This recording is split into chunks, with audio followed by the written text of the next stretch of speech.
여러분, 남녀노소 불문하고 상대방에 대한 의심을 하기 시작하면 그 의심은 끝이 없고 곧 그것이 본인과 상대편까지 파국으로 치닫게 되죠.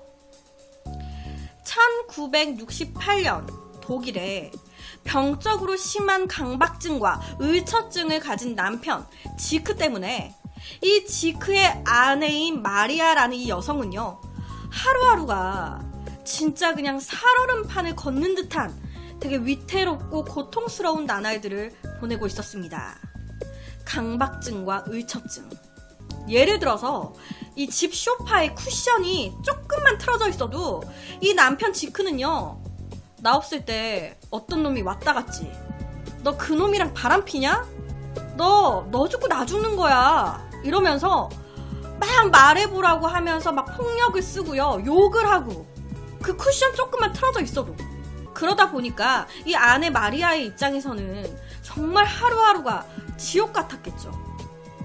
여느 날도 똑같이 이 남편의 의심으로 시작된 가정폭력으로 인해서 이 아내 마리아는요, 손목을 크게 다치게 됩니다.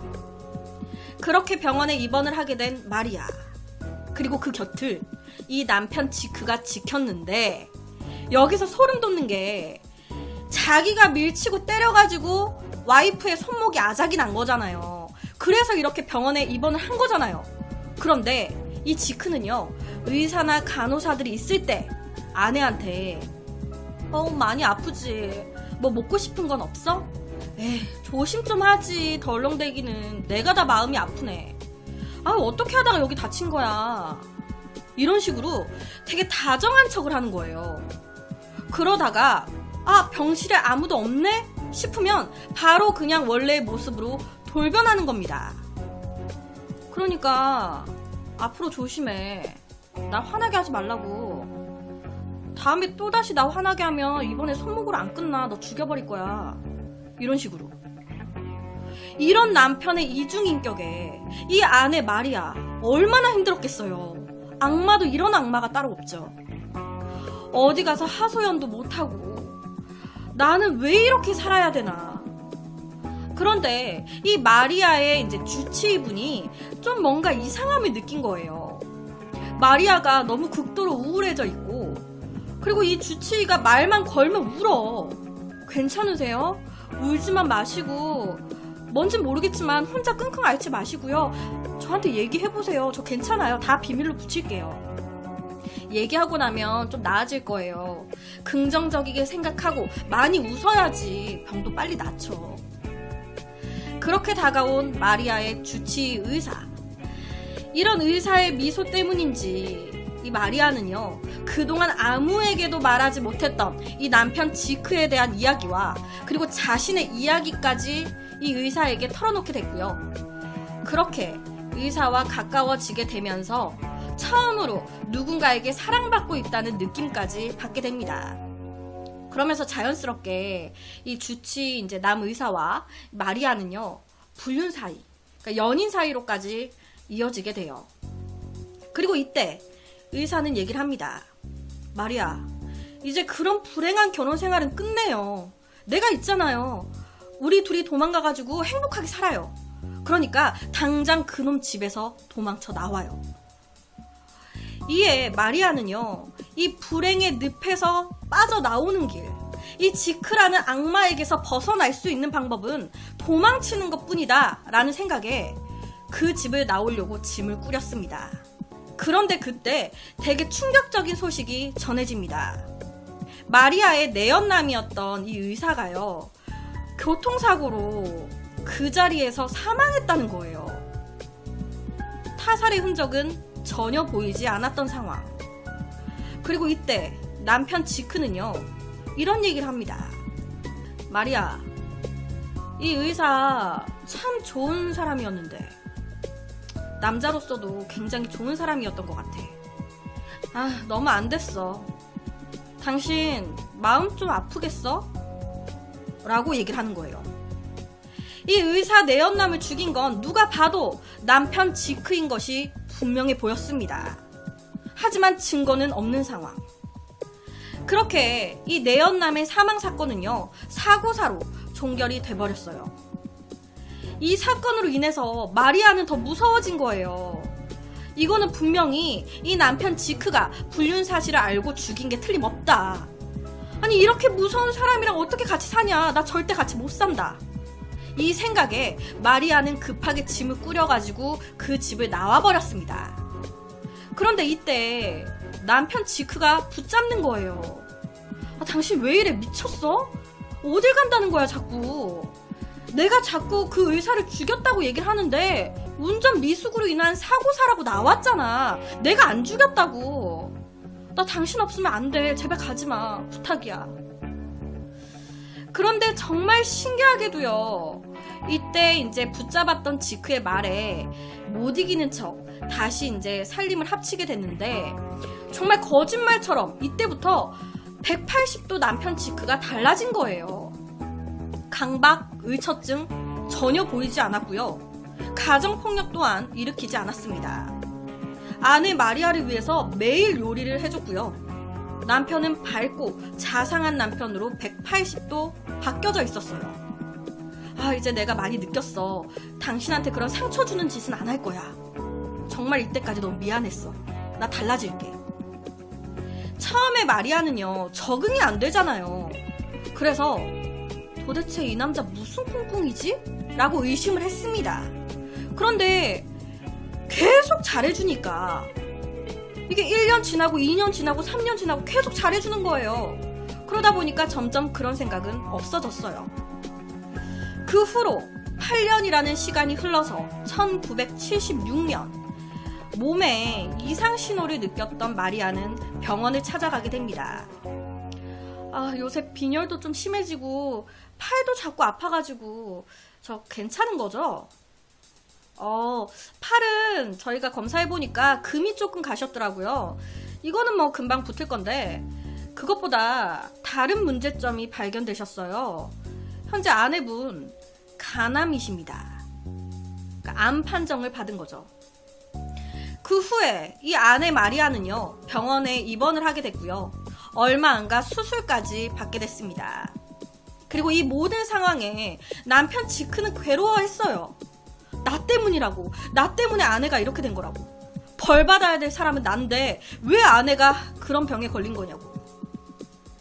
수술 후에요, 이 남편 지크는요, 이때까지 자신의 잘못을 되갚기라도 하듯이 마리아 옆에서 되게 정성어리게 간호를 했습니다.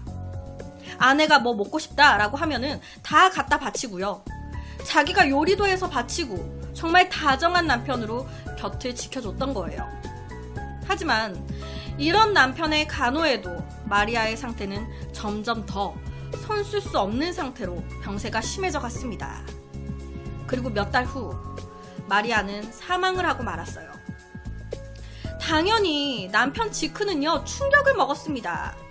그리고 많은 사람들은 남겨진 지크를 위로했어요. 그런데 아내 마리아의 사망 후에 치러졌던 마리아의 장례식에서 뜬금없이 이 남편 지크, 아내를 살해한 혐의로 경찰에 체포가 되게 됩니다. 당연히 남편 지크는 반박을 했어요. 무슨 소리예요? 내가 왜 마리아를 죽여요?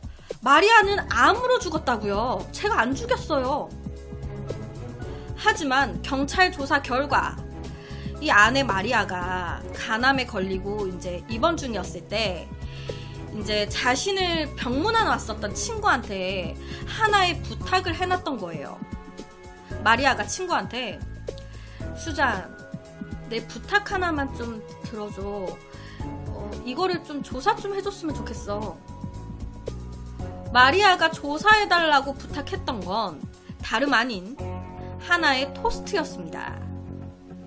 나는 남편을 되게 잘 알아. 남편이 아무리 자상하게 변했다 해도 난 남편에 대한 의심을 지울 수가 없어. 얼마 전에 남편 서재에서 독극물 취급서 책을 본 적이 있는데 그게 자꾸 마음에 걸려서. 아무래도 내가 먹은 음식들이 조금 이상한 것 같아. 이 토스트 방금 남편이 주고 간 거거든? 이 토스트 안에 혹시 독극물이 있는지 없는지 확인을 좀 해줘. 그래서 이 친구가 그 토스트를 가져가가지고 조사를 했는데 이 토스트 안에 잼에서 독국물이 나온 겁니다. 거기다가 그 해당 독국물은요, N이라고 불리는 아주 위험한 신종 독국물이었는데 전문가들조차도 모르는 사람들이 많은 그런 신종 독국물이었어요. 사람의 체내에 조금만 주입해도 암세포가 생기게 되는, 사람이 이걸로 인해서 사망을 했네? 그래도 이 독극물이 이제 사람의 체내로 들어가서 분해가 되잖아요? 그러면 사람이 죽고 나서 부검을 해도 안 나와, 이 독극물이. 이 독극물 때문에 죽었는데 부검한다? 그러면은 이 독극물이 안 나오는 거예요. 그러니까 자기의 아내와 다른 남자, 의사와의 불륜 현장을 목격했던 이 남편 지크는요, 배신감에 치를 떨었고 아내에게 복수할 계획을 꾸몄던 거예요. 둘 다 죽여버릴 거야. 화학교사였던 이 지크는요, 자신의 학교 실험실에서 실험약품 명목으로 N이라는 독극물을 쉽게 구할 수가 있었고요. 화학교사잖아요. 지크는 다 알고 있었던 거예요.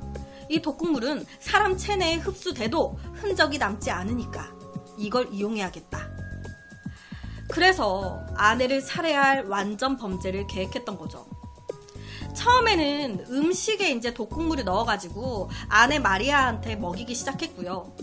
온도에 민감한 이 독극물 N이 점차 검정색으로 변해가니까 그냥 음식에 타면 티가 나는 거야. 그러니까 그때부터는 토스트를 만들어준다 라는 명목 하에 잼에 섞어가지고 준 겁니다. 토스트 이러면서 잼에 발라가지고 독극물을. 그리고는 아내가 죽을 때까지 먹였던 거예요. 아내를 위하는 척 하면서 곁에서 죽이고 있었던 거죠. 이 모든 게 밝혀진 후에 이 지크는요, 종신형을 선고받았습니다. 그렇게 종신형을 선고받고 감옥에 수감된 이 남편 지크는요, 돌연 얼마 지나지 않아서 이 남편 지크 감옥에서 사망을 했습니다. 그렇게 잡혔는데 감옥에 들어온 지 얼마 안 돼서 돌연 죽은 거예요. 왜 죽었을까? 알고 보니까 이 남편 지크가 아내를 죽이기 위해서 사용했었던 이 N이라는 독극물은요, 사람 인체에 먹을 때뿐만이 아니라 호흡이나 피부를 통해서도 쉽게 체내에 흡수가 되는 그런 독극물이었던 거예요. 이 사실을 몰랐던 남편 지크는요, 아내를 죽이고 싶다라는 그 생각 하나만으로 본인이 음식을 하면서 그 독극물을 열어가지고 막 음식에 넣고, 그리고 토스트 만들어준다고 막 하면서 또 그 독극물 열어가지고 잼에다가 막 타가지고 막 그거 주고 몇 년을 그렇게 했단 말이에요. 그러다 보니까 아내를 죽이기 위해서 오랜 시간 동안 독극물을 취급했던 이 남편 지크는 본인도 그 독극물에 장기간 노출이 돼버리면서 자신까지 위암에 걸렸던 거예요. 근데 자기는 몰랐던 거지, 그거를. 감옥에 들어가는 그 순간까지도. 그래서 위암 말기로 감옥에서 죽었습니다. 그것도 체포되고 얼마 되지 않아가지고 바로. 남의 눈에 피눈물 나게 하고 이렇게 남에게 나쁜 짓 하면 본인한테 다 돌아온다고 하잖아요. 딱 이 말이 잘 어울리는 사건이 아닌가 싶어요. 아내를 죽이고자 해서 독극물을 매일같이 8년 동안 탔는데 그게 본인도 죽이는 거였던 거죠. 이 이야기는요, 지금 보여드리는 옆에 책에 실제 이야기로 실려 있다고 해요. 정말 중간까지는 어느 정도 예상할 수 있는 패턴일 수도 있어요. 그런데 마지막이 좀 반전 아닌 반전이지 않을까라는 생각이 들어가지고 가지고 왔습니다. 그래서 오늘은 다신 일어나선 안 될 독일의 한 사건에 대한 이야기를 가지고 왔습니다.